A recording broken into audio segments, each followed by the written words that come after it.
যারা গণতান্ত্রিক মতবাদের সাথে জড়িত তাদেরকে আহলে হাদিস বলা যাবে কিনা। আহলে হাদিসদের কিছু মানুষ গণতান্ত্রিক মতাদর্শের সাথে জড়িত।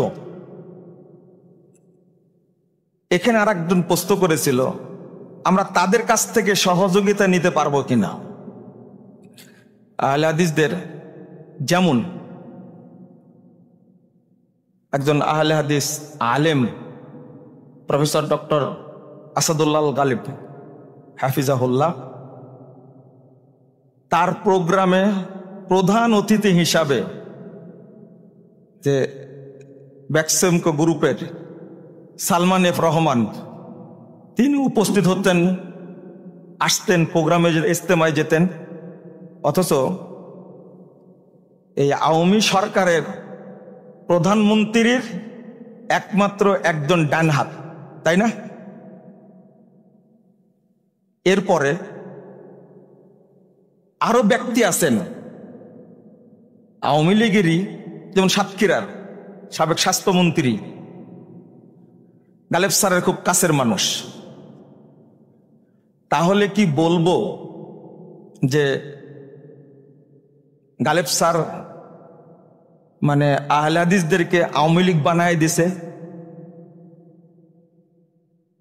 আবার জমিয়তে আহলে হাদিসের অনেক ব্যক্তি, যেমন এমপি রহমতুল্লাহ সাহেব, এমপি সাইদ খোকন সাহেব,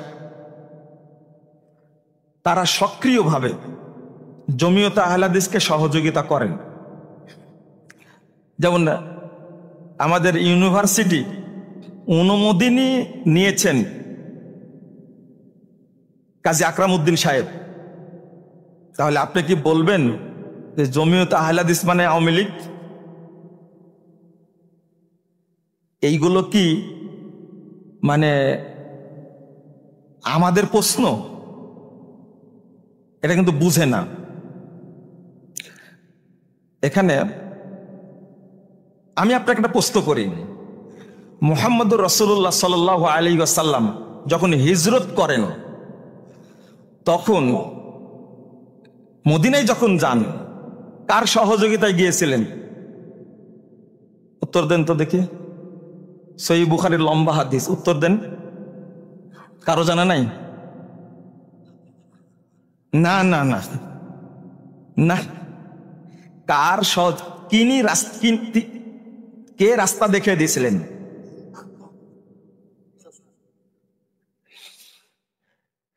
একজন কাফের মানুষ না, আব্দুল্লাহ ইবনে উরাইত, তিনি রাস্তা দেখিয়ে দিয়েছিলেন। তিনি ছিলেন কাফের এবং কেউ কেউ তাকে খ্রিস্টান বলেছে, ঈসার ধর্মে বিশ্বাসী ছিল। তো মুহাম্মদুর রাসূলুল্লাহ সাল্লাল্লাহু আলাইহি ওয়াসাল্লাম আবু বকর হিজরত করতে যাওয়ার সময়, এবং মজার ব্যাপার হলো এই উট দুইটা তিনি পৌঁছায় দিয়েছিলেন গাড়ি শহরে, যে আপনি এখানে থাকবেন, পৌঁছা দেবেন। এবং তিনি মদিনায় নিয়ে গেলেন রাস্তা দেখায়।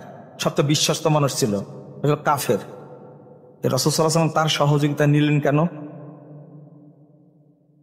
আপনি কি বলতে পারেন যে লোকটা রাজনৈতিক কারণে একটা দলের সাথে জড়িত, ওই লোকটা অমুসলিম বা আহলে হাদিস না? আমি মনে করি আপনার পড়াশোনায় দুর্বলতা আছে। 2 নম্বর, মক্কাতে রাসূল সাল্লাল্লাহু আলাইহি ওয়াসাল্লাম প্রথম যে দাওয়াতি কাজ করলেন, কার নেতৃত্বে? উত্তর দেন, কার নেতৃত্বে? কি সব উত্তর দেন? মক্কায় রাসূল সাল্লাল্লাহু আলাইহি ওয়াসাল্লাম দাওয়াতি কাজ করলেন, কার নেতৃত্বে?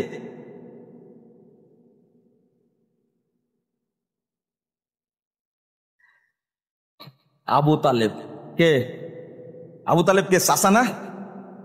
যতদিন আবু তালেব বেঁচে ছিলেন ততদিন মুহাম্মদ সাল্লাল্লাহু আলাইহি সাল্লামকে কেউ কটু কথা বলতে পারেনি, মারা তো দূরের কথা।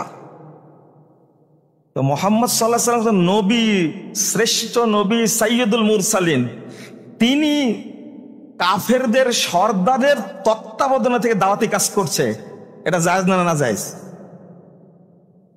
হ্যাঁ, আপনার কি সাহস আছে যে আওয়ামী লীগ বা বিএনপি এই রাজনৈতিক নেতৃত্বে কোনো আহলে হাদিস আছে, আপনি তাকে কাফের বলতে পারবেন? সাহস আছে? কে বলেন তো, দাঁড়ান তো দেখে একজন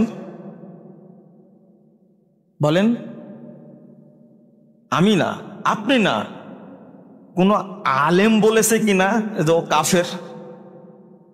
তার এতটুকু কথা, শেষ কথা আসবে, তাগুতি রাজনীতির সাথে জড়িত।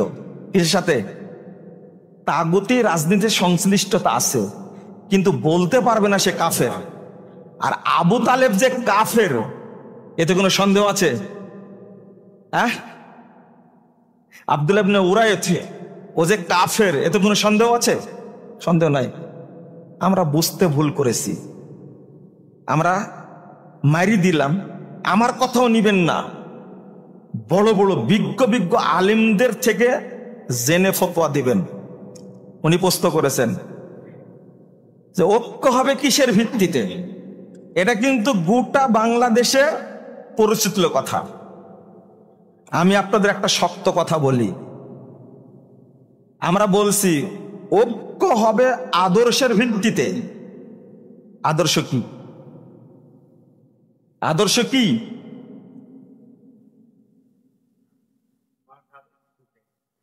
আমরা যারা বলছি ঐক্য হবে আদর্শের ভিত্তিতে, এই কথাটাই প্রতারণা একটা। তারা আদর্শই বুঝে না, এটা একটা প্রতারণা, এটা একটা ধোঁকা, এটা একটা মানে ফটকাবাজি একটা। আদর্শ হবে আপনারা যেটা বলেন কি, কোরআন এবং সহিহ সুন্নাহর ভিত্তিতে। আমি বলবো আদর্শ হলো মানহাজ। আদর্শ কি? মানহাজ। যাদের মুখে এই কথাটা শোনা যায়, তারা সালাফদের মানহাজকে বিশ্বাসই করে না। কিসের আদর্শ আপনার? আদর্শ চিনেন আপনি? আদর্শ হলো মানহাজ, আর মানহাজটা হলো মানহাজুস সালাফ। নবী সাল্লাল্লাহু আলাইহি সাল্লাম, সাহাবায়ে কেরাম, তাবেঈন ইজাম, এই তিন শ্রেণীর মানুষের মানহাজ যেটা, তার আলোকে ঐক্য হবে। আর যারা আদর্শের অজুহাত দিচ্ছে, আমি চ্যালেঞ্জ দিয়ে বলতে পারি, তাদের মধ্যে সালাফদের মানহাজ বলতে কিছু নাই। মানহাজ চিনেই না তারা। তারা মানহাজকে থোড়াই কেয়ার করে। আজকে একে তো মোবাইলে পোস্ট করেছে, আজকে আবার ওই ভাই পোস্ট করেছে।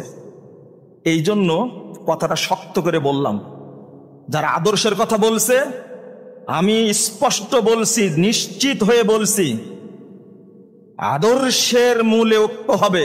এটা একটা মিথ্যাচার, এটা একটা প্রতারণা, এটা একটা ধোঁকা। আহলুল হাদিসদেরকে অপমান করা, আহলুল হাদিসদেরকে হাইকোর্ট দেখানো।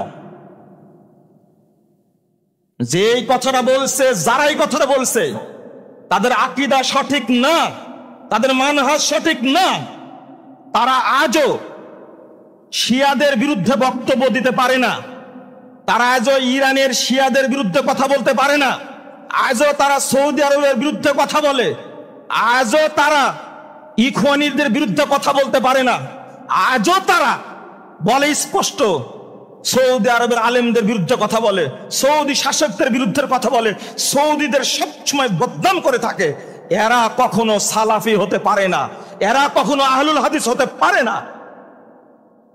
ওই আদর্শমূলক ঐক্য হবে। এই প্রতারণা, এই ধাপ্পাবাজি, এই নোংরামি বাদ দিন। দিয়ে রাসূল সাল্লাল্লাহু আলাইহি সাল্লাম, সাহাবায়ে কেরাম, তাবেঈন ইজাম যে মানহাজ, যে আকীদা পোষণ করেছেন, তার আলোকে আসুন, ঐক্য হয়ে যাবে ইনশাআল্লাহ। আল্লাহ তুমি আমাদেরকে বোঝার তৌফিক দান করো। আল্লাহ তুমি এই প্রতারণা থেকে আমাদেরকে হেফাজত করো। আল্লাহ তুমি এই ধোঁকা থেকে আহলে হাদিস তরুণদেরকে তুমি হেফাজত করো। আমিন রাব্বাল আলামিন। বারাকাল্লাহু ফিকুম। ওয়াসসালামু আলাইকুম ওয়া রাহমাতুল্লাহি ওয়া বারাকাতুহু।